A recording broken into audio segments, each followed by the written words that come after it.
So today we are going to take a look and talk about hurricanes. And so the questions that you need to really be able to answer with the end of the science stations and the end of the PowerPoint today is what part do oceans play in the formation of weather systems such as hurricanes? And how are hurricanes formed, measured, and tracked? And so when we take a look at hurricanes are formed in the ocean. So the oceans play an important role in shaping our climate and weather. We know that through convection currents. The job of the ocean is they help store that heat. The heat is going to provide the systems or provide energy for storm systems, including hurricane. We also get weather that comes in. If we have a storm that comes in off the Pacific coast and moves its way in, we get weather that way. Okay, so again, oceans, their heat provides the energy that we need for storm systems, including hurricanes. Okay, the interaction of warm air and warm seawater is what creates that storm or spawns that storm. So if we take a look at the first level of a hurricane or the first storm that forms is going to be a tropical depression. And so a tropical depression is going to form when an area of low pressure is accompanied by thunderstorms that produce circular winds. So winds that go in a circular pattern. So the tropical depression, the wind speeds are going to be less than 38 miles per hour or greater than 62 kilometers per hour. And so it's a very slow moving storm. The wind speeds are not so bad, which is why it's a tropical depression. As our wind speeds start to pick up, that's when we start getting the next level of storm, which is a tropical storm. And so a tropical storm is a localized, very intense low pressure system that forms over tropical oceans. So again, forming near that equator that includes those strong circular winds. So you can see here in the radar, we don't quite have that hurricane pattern that we see, but we starting to see that circular pattern forming with a tropical storm. Not all tropical storms become hurricanes. So if it does not pick up enough wind speed, it's not going to become a hurricane and it's not going to have the amount of damage that a hurricane can have. So your wind speeds for a tropical storm are going to be less than or equal to 39 miles an hour to 73 miles per hour. Or if we look at it for kilometers per hour, it's going to be 63 to 118 kilometers per hour. And then a tropical storm is going to eventually develop into could eventually develop into a hurricane, but not always. And this is caused from that low air pressure. So tropical depressions, tropical storms, and hurricanes all have to develop in areas of low pressure. If it's not a low pressure system, we're not going to have hurricanes develop. Okay, the air pressure in the air is going to be lower than the area around it. So if you recall when we talked about high and low pressure, the air pressure is going to push down. It's going to, if we look at the barometer, that's going to go up and it's give a scale. Air pressure is going to be less than 28 inches of mercury is where we start getting that low air pressure. And so we measure it in the barometer in millibars or inches of mercury. Now we're going to move into the hurricane. So if you take a look at this visual of the hurricane, you can really see those circular winds forming, and then you have that eye that's happening.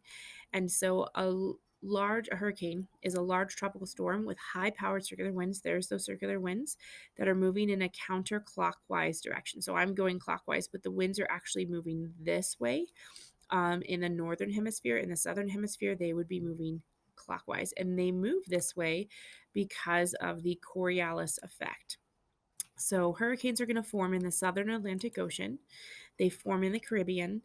They can form in the Gulf of Mexico and then in the eastern Pacific Ocean. Okay, and so when we take a look at the conditions that are needed for hurricanes, you can see that this hurricane is hitting landfall in the southeast coast. You need to have it form in the ocean. And so the location is going to be the ocean. Our latitude is going to be 8 degrees to 20 degrees. So the location where it's going to form, so it's forming right around that equator. It's going to have low pressure. So again, a hurricane is not going to form unless it's in low pressure. And then the temperature is going to be warm. It's going to be about 80 degrees Fahrenheit or 27 degrees Celsius. The wind shears at high levels, there's going to be a low wind shear.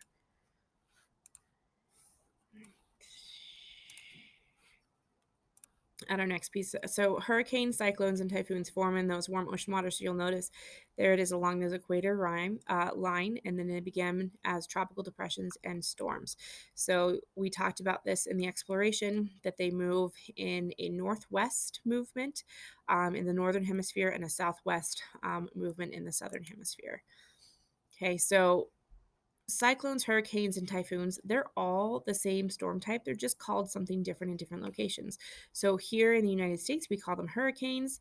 If you're off of the coast of Africa or Australia, they are tropical cyclones. And then off the coast of Asia, they would be known as typhoons. And if they make it down to Australia, they may call them typhoons as well. But it's all the same type of storm and weather pattern. Okay, so if we take a look at this, can you match the correct description with the conditions needed in order to form a hurricane? So if we look at latitude, so I'm going to go out here so I can draw. If we look at our latitude, the conditions for latitude is going to be 8 degrees to 20 degrees. We need to have low pressure. Our location that it forms is going to be in the ocean. Our wind shears is going to be a low wind shear, but it's going to have high level. So the wind is going to be windy, but it's going to have a low wind shear. And our temperature is going to be somewhere between 80 degrees Fahrenheit or 27 degrees Celsius. So those are the 5 conditions that we need to form a hurricane. All right, so if we move into our next slide, when we take a look at how hurricanes are formed, so you'll notice that the energy from the warm water and the warm air above rises above. So again, warm air rises, less dense air rises. So here's that warm air that's rising. But when we get up here, it's still warm air. It's going to move down and it's creating this cycle. Okay. Inward wind also forces the air upward. So if you see we have some wind coming in, it's going to force that air to move up. Moist air hits the cold, unstable air. So here's my cold, unstable air. And as a result of that, the upper winds make clouds. So here I am making those clouds. They move outwards and the cold air sinks because it becomes more dense. And then the winds are going to flow inwards, creating a cycle around the low I pressure. So here's my low I pressure, but I'm having this cycle of wind happen. And you'll notice that I have the same thing happening on both sides of this low pressure. If we take a look at the eye of the storm, it's generally going to be calm weather at the eye of the storm. It's usually 20 to 40 miles across in diameter. So these storms are huge. So it's 20 to 40 miles. If you look here, this is 20 to 40 miles. Look at how large that storm is going to be. The walleye is going to have the most severe weather. So this weather right here is going to be your most severe weather of the hurricane. So you'll have really, really severe weather. It gets really calm for a little bit while you move through the center of the eye, and then it goes back to having that really, really severe weather. The eye is going to have the lowest barometric pressure because that is where the low pressure system is. Here I'm going to have higher pressure, but it's still going to be a low pressure storm system. So if you take a look, the Saffir-Simpson scale is how we measure the types of hurricanes. So category 1 is 74 to 95. It's a minimal. 2 is 96 to 110 miles per hour. It's moderate. 3 is 111 to 130. That's an extensive storm. 4 is 135 to 155 winds. That's extreme. And then category 5 is great winds, great speed, greater than 156. So it has to be 74 miles an hour in order to be classified as a hurricane. This scale is only used in the Western Hemisphere, so we use it. And then hurricane season is from June 1st to November 1st. So the movement that we talked about this. As we go in the Northern Hemisphere, the hurricanes are going to go counterclockwise because of the Coriolis effect caused by the Earth's rotation. And then in the Southern Hemisphere, the winds are actually going to move clockwise. So a light wind and the Coriolis effect allow the hurricane to stay intact. So that's why the hurricane retains the shape that it's in. Right, so if we take a look at the path that would be without the Coriolis effect, so here's what it says. Simply put, because of the Earth's rotation, the force makes things like planes or storms, which travel at long distance around the Earth, appear to move at a curved line. So it's appearing to move at a curved line instead of a straight line. So that's the path with the Coriolis effect. Massive storms in the hemisphere spin in opposite directions. So again, storms here are spinning counterclockwise. In the southern hemisphere, they're going to spin clockwise because of that Coriolis effect. When we talk about a storm surge, the storm surge is where you have rising water levels. So here's my average sea level. Here's my normal tide. Oh, I've got maybe a storm coming in. This is what's happening. But then the surge is where the water level gets really high. It's going to be the most damaging part of a hurricane because it's causing that flooding.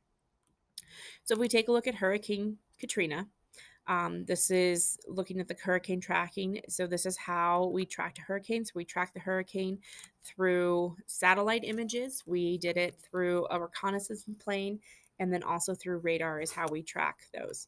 And you can kind of see the direction of here's where it is tropical depression, it turns into a tropical storm here. There's my category 1, category 2, 3.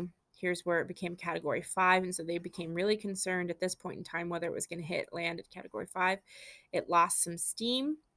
And when it hit New Orleans, it was a category 3, but the levees broke. So it was very significant in the damage that it had because of that storm surge.